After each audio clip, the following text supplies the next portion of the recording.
Perinthalmanna presentation higher secondary സ്കൂളിലെ 8ാം class വിദ്യാർത്ഥി തേജസിന്റെ ആത്മഹത്യയിൽ ദുരൂഹതയാരോപിച്ച് കുടുംബം രംഗത്ത്. തേജസിന്റെ ആത്മഹത്യയ്ക്ക് ഉത്തരവാദികളായത് സ്കൂൾ അധികൃതരാണെന്നാണ് കുടുംബത്തിന്റെ ആരോപണം. മെയ് 2-നാണ് തേജസ് ആത്മഹത്യ ചെയ്തത്. സ്കൂളിലെ അധ്യാപകർ നിരന്തരമായി കുട്ടിയെ ശാരീരികമായും മാനസികവുമായും പീഡിപ്പിച്ചിരുന്നുവെന്ന് കുടുംബം ആരോപിക്കുന്നു. മുട്ടിലിരുത്തി ശിക്ഷിക്കുക, ആനുവൽ ഡേയിൽ നിന്നും വിലക്കുക തുടങ്ങിയ ശാരീരിക മാനസിക പീഡനങ്ങൾക്ക് തേജസിനെ ഇരയാക്കിയിരുന്നുവെന്നും കുടുംബം പറയുന്നു. വിവരങ്ങൾ അറിഞ്ഞതിനെ തുടർന്ന് TC ആവശ്യപ്പെട്ടെത്തിയ തേജസിന്റെ കുടുംബത്തോട് കുട്ടിക്ക് മോറൽ സയൻസിൽ മാർക്ക് കുറവാണെന്നും അതിനാൽ പരീക്ഷ വീണ്ടും എഴുതി ജയിച്ചാൽ മാത്രമേ TC നൽകുകയുള്ളൂവെന്നും സ്കൂൾ അധികൃതർ അറിയിച്ചതായി കുടുംബം പറയുന്നു. വീണ്ടും പരീക്ഷ എഴുതി റിസൾട്ട് വരുന്നതിന് തൊട്ടുമുൻപുള്ള ദിവസമാണ് തേജസ് ആത്മഹത്യ ചെയ്തത്. ചെയ്യാത്ത തെറ്റിന് കുട്ടിയെ പലതവണ സ്കൂളിലെ ഓഫീസിലെത്തിച്ച് പീഡനത്തിനിരയാക്കിയിട്ടുണ്ടെന്നും ക്ലാസ് ടീച്ചർക്കും പ്രധാന അധ്യാപികയ്ക്കും കുട്ടിയുടെ മരണത്തിൽ പങ്കുണ്ടെന്നും തേജസിന്റെ പിതാവ് ഹരി പറഞ്ഞു. എൻ്റെ മോനാണ് ക്ലാസ് ടീച്ചറും പ്രിൻസിപ്പളും വ്യക്തിവൈരാഗ്യം തീർക്കുന്ന മാതിരി കൊണ്ടുപോയി സ്കൂളിൽ പല പ്രാവശ്യവും ഓഫീസ് റൂമിൽ കൊണ്ടുപോയിട്ട് പീഡിപ്പിച്ചിട്ടുണ്ട്. തെറ്റ് ചെയ്യാത്ത കാര്യത്തിന്, തെറ്റ് ചെയ്തതിനാണെങ്കിൽ നമുക്ക് വിഷയമല്ല. 2 പ്രാവശ്യം ഉണ്ടായിട്ടും ഞങ്ങളും ഭാര്യയും പോയിട്ട് 2 പ്രാവശ്യം പോയിട്ട് കാര്യങ്ങൾ പറഞ്ഞ് ബോധ്യപ്പെടുത്തിയതാണ്. ഇല്ലാത്ത കുറ്റം ശിക്ഷിച്ചു എന്ന് പറഞ്ഞിട്ട് അവനെ വീട്ടിൽ വന്ന് പറഞ്ഞതിൻ്റെ ഭാഗമായിട്ട് ടീച്ചറടുത്തും പ്രിൻസിപ്പാളടുത്തും പറഞ്ഞ് ഞങ്ങൾ കുട്ടീനെ നിങ്ങളുടെ അടുത്ത് പഠിപ്പിക്കാൻ ഞങ്ങൾക്ക് താല്പര്യമില്ല, ഞങ്ങൾ കുട്ടീനെ വേറെ ഗവൺമെൻറ് സ്കൂളിലേക്ക് മാറ്റുകയാണ്, അപ്പോൾ അതിന് TC തരണമെന്ന് പറഞ്ഞു. TC തരണമെന്ന് പറഞ്ഞപ്പോൾ അവർ ഒരു MSc എക്സാമിൽ അവൻ ഫയലാണ്, അതിൻ്റെ എക്സാം എഴുതണം എന്ന് പറഞ്ഞ് എക്സാം എഴുതിക്കണ അതിൻ്റെ ഇടയിൽ ടീച്ചർ പറഞ്ഞു എൻ്റെ TC തരുമ്പോൾ ഒരു സ്കൂളിലേക്കും പോവാത്ത രീതിയിൽ എന്നെ റെഡ് മാർക്ക് എഴുതിയിട്ടാണ് വിടുക, അങ്ങനെ ഭീഷണിപ്പെടുത്തുന്നു. ആ TC വാങ്ങാൻ പോണ ദിവസം 2-ാം തീയതി റിസൾട്ട് വന്നിട്ട് അതിന് ശേഷമാണ് TC വാങ്ങാൻ പോകുന്നത്. ആ ദിവസമാണ് കുട്ടി അബദ്ധം കാട്ടിയത്. പല പ്രാവശ്യങ്ങളിലും പല കുട്ടികൾക്കും ഇങ്ങനത്തെ ദുരനുഭവങ്ങൾ ഉണ്ടായിരുന്നെന്നാണ് നമ്മുടെ അടുത്ത് പലരും ഇപ്പോൾ പറയുന്നത്. ആദ്യമൊന്നും ആരും പറഞ്ഞിട്ടില്ല. ഞങ്ങളെന്തായാലും ഞങ്ങളെ കുട്ടീനെ മാറ്റാൻ നിന്നതാണ്, മാറ്റാൻ തീരുമാനമായതാണ്, സംസാരിച്ച് വെച്ചതാണ്, സ്കൂളിൽ പറഞ്ഞതാണ്.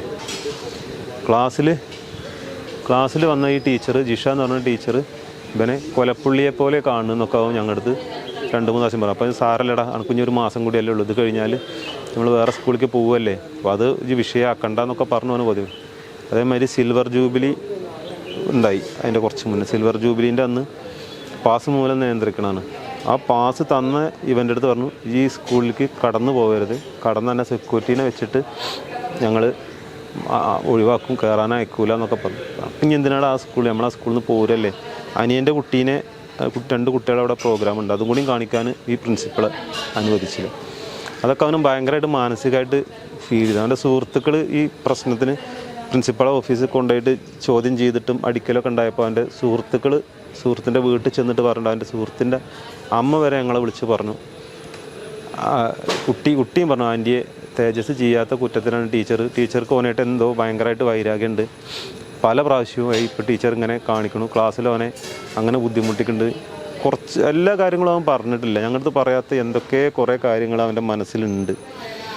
ഈ TCയിൽ റെഡ് മാർക്ക് ചെയ്യും, എന്നൊരു സ്കൂളിലും പഠിപ്പിക്കാൻ അനുവദിക്കൂല എന്ന് പറഞ്ഞത് അവന് ഭയങ്കരമായിട്ട് ഫീൽ ചെയ്തതാണ്. അതാണ് എൻ്റെ കുട്ടി പോയിട്ട് അവൻ്റെ ക്ലാസ്സിൽ പഠിക്കണേ, അവൻ്റെ സ്കൂളിൽ പഠിക്കണേ പല ടീച്ചേഴ്സിന് പോലും അവന് അവസാനമായിട്ടൊരു നോക്ക് കാണാൻ ഒരു അവസരം കൊടുത്തിട്ടില്ല. ഒരു ഗ്രൂപ്പിൽ, സ്കൂളിൻ്റെ ഒരു ഗ്രൂപ്പിൽ പോലും അവർ ഒരു അനുശോചനം രേഖപ്പെടുത്തിയിട്ടില്ല. അടുത്തുള്ള വീട്ടുകളിലും അതേപോലെ അവൻ്റെ ഒപ്പം പഠിക്കുന്ന കുട്ടികളെയൊക്കെ പലരെയും നമ്മളെ വിളിച്ച് പറഞ്ഞതാണ്. പലരെയും വിളിച്ചിട്ട് പറയുന്നത് സ്കൂളിലൊരു പ്രശ്നം ഉണ്ടായിട്ടില്ല, നിങ്ങൾ ആരെങ്കിലും വിളിച്ച് ചോദിക്കുകയാണെങ്കിൽ അങ്ങനെ പറയുന്നുണ്ടു എന്നൊക്കെ പറയാം. വീട്ടിൽ എന്തൊക്കെ പ്രശ്നങ്ങളുണ്ട്, ഞങ്ങളെ വീട്ടിൽ എൻ്റെ കുട്ടിക്ക് ഒരു പ്രശ്നം ഉണ്ടായിട്ടില്ല, ഒരു ബുദ്ധിമുട്ടും ഉണ്ടായിട്ടില്ല. എന്ത് ബുദ്ധിമുട്ടും ഞങ്ങളടുത്ത് പറയുന്ന കുട്ടിയാണ്. ഇതുമായി ബന്ധപ്പെട്ട് സ്കൂളത്തെ വിഷയങ്ങൾ പറഞ്ഞു എന്നല്ലാണ്ട് വേറൊരു ആവശ്യവും പറഞ്ഞു. ഇവർ എന്തൊക്കെ ഇപ്പോൾ നേരത്തെ ചെയ്തമായി മുൻവിധി പ്രകാരം ഓരെന്തൊക്കെ തീരുമാനിച്ച് നാട്ടിൽ കൂടെ പറഞ്ഞ് പരത്തുകയാണ്. എന്തോ മേടിച്ചു കൊടുക്കാൻ കഴിഞ്ഞിട്ട് ചെയ്തു എന്നും മറ്റ് പേരൻസിനെ വിളിച്ചിട്ട് സ്കൂളിലൊരു പ്രശ്നം ഉണ്ടായിട്ടില്ല എന്ന് പറഞ്ഞു. എന്തിനാണ് അവർ പറഞ്ഞു പ്രശ്നം ഇല്ലെങ്കിൽ എന്തിനത് ഇങ്ങനെ പറയേണ്ട ആവശ്യം? ഞങ്ങളറിയാത്ത എന്തൊക്കെ പ്രശ്നങ്ങൾ ഞങ്ങളെ കുട്ടിക്ക് അവരുടെ ഭാഗത്തു നിന്ന് ഉണ്ടായിട്ടുണ്ട്. ഇനി എക്സാമിന് പോയെന്ന് വേറെ എന്തെങ്കിലും ഈ തിങ്കളാഴ്ച 27-ാം തീയതിയാണ് ആ എക്സാം. ആ എക്സാമിൻ്റെ അന്ന് എന്തെങ്കിലും പറഞ്ഞ് ഭീഷണിപ്പെടുത്തിയോന്ന് വരെ സംശയമുണ്ട്. 2-ാം തീയതി റിസൾട്ട് വരുന്നതും TC വാങ്ങേണ്ടി 2-ാം തീയതി റിസൾട്ട് വന്ന അന്ന് മുതലാണ് TC വാങ്ങുന്നത്. ആ TC വാങ്ങേണ്ട ദിവസത്തിലാണ് ഇപ്പോൾ ഈ കുട്ടി ഇത് ചെയ്തിട്ടുള്ളത്. അവരെ ക്ലാസ് ടീച്ചറും പ്രിൻസിപ്പൾക്കും ഇതിൽ ഭയങ്കരമായ പങ്കുണ്ടെന്ന് തന്നെയാണ് നമ്മൾ വിശ്വസിക്കുന്നത്. അല്ലാതെ എൻ്റെ കുട്ടി അങ്ങനെ ചെയ്യൂല എന്ന് പറഞ്ഞാൽ ചെയ്യൂല. എനിക്ക് അത്രയും അറിയാം. ഭയങ്കര ബോൾഡായിട്ടുള്ള കുട്ടിയാണ്. ആത്മഹത്യ ടെൻഡൻസി ഒന്നുള്ള കുട്ടിയല്ല.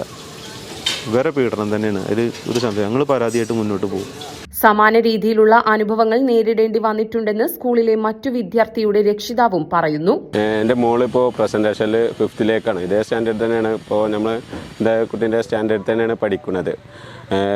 കാരണം പറഞ്ഞു ഇതേ അനുഭവം തന്നെയാണ് എനിക്കുണ്ടായത്. കാരണം എൻ്റെ മോൾക്ക് ഇതേമാതിരി എല്ലാ സബ്ജക്റ്റിലും 80% മാർക്ക് ഉണ്ടായിരുന്നു. അപ്പോൾ സ്കൂളിൽ നിന്ന് വിളിച്ചിട്ട് പറഞ്ഞു 2-ാം തീയതി കഴിഞ്ഞാണ്, ജനുവരി 2-ാം തീയതി കഴിഞ്ഞ എക്സാമാണ് ഈ MS, അതായത് മോറൽ സയൻസ് അറിയുന്നത്. അത് ശരിക്കും ഒരു അതായത് ശരിക്കും ആവശ്യമൊന്നുമില്ല. കാരണം ഇത് പറഞ്ഞു കഴിഞ്ഞാൽ മാത്സ് ബാക്കിയുള്ള സിലബസുകളാണല്ലോ വേണ്ടത്, സബ്ജക്റ്റുകളാണല്ലോ വേണ്ടത്. അപ്പോൾ ഇതിന് നോക്കിയിട്ട് റീടെസ്റ്റ് വേണം പറഞ്ഞിട്ട് വിളിച്ചു. അപ്പോൾ ഞാൻ പറഞ്ഞു എന്താണ് ഈ 2-ാം തീയതി കഴിഞ്ഞതിന് എന്നെ പേപ്പറിൽ നിന്ന് എക്സാം ഷീറ്റ് തന്നു കഴിഞ്ഞ് കഴിഞ്ഞാൽ റീടെസ്റ്റ് നോക്കാറുണ്ട്. പക്ഷെ അത് പറഞ്ഞപ്പോൾ അവർ പറഞ്ഞു തരാൻ പറ്റില്ല, അങ്ങനെയാണ് അവർ പറഞ്ഞത്. പിന്നെ വീണ്ടാമത് നമ്മൾ എന്താണ് ചോദിച്ചപ്പോൾ പറഞ്ഞു, പിന്നെ ഇങ്ങോട്ടൊരു കോള് വന്നു, ടീച്ചറെ കോള് വന്നിട്ട് പറഞ്ഞു മോൾക്ക് എക്സാം ഇല്ല. പിന്നെ കുറച്ച് ഈവനിങ് ഒക്കെ ആയപ്പോൾ പറഞ്ഞു അഡ്മിസ് പറഞ്ഞു ആ കുട്ടി എക്സാം എഴുതണം പറഞ്ഞു. എന്നിട്ട് ഒന്നും പഠിക്കാതെ നിന്നിട്ട് ആ കുട്ടി എക്സാം എഴുതാൻ പോയപ്പോൾ അതിന് മോൾക്കനെ 80% മാർക്കാണ് ഈ MS വന്നത്. അപ്പോൾ അതാണ് പറയാനുള്ളത്. ഇതൊക്കെ ശരിക്കും കുട്ടികളെ അടിച്ചേൽപ്പിക്കേണ്ട ഒരു കാര്യമാണ് ഈ മോറൽ സയൻസ്. അതായത് മോറൽ സയൻസ് പറഞ്ഞു കഴിഞ്ഞാൽ ഒന്നാമത് പറിച്ച് പറഞ്ഞു കഴിഞ്ഞാൽ സ്വഭാവം ഇതാണ് അവർ പറയുന്നത്. അപ്പോൾ ഇതിനൊക്കെ ഒരു ക്ലാസ് ഉണ്ടെങ്കിൽ സബ്ജക്റ്റ് ഉണ്ടെങ്കിലും ആവശ്യമില്ലാത്ത കുറേ കാര്യങ്ങളാണ് ഈ സ്കൂളിലൊക്കെ വരുന്നത്. നന്ദിയുണ്ട്. ഇന്നോളം എത്തിയ ഞങ്ങളുടെ ഈ സുവർണ യാത്രയിൽ നിങ്ങളുടെ ഓരോ ആഘോഷങ്ങൾക്കുമൊപ്പം ഞങ്ങളെയും ചേർത്ത് നിർത്തിയതിന്. Beauty mark gold and diamonds, specially for U.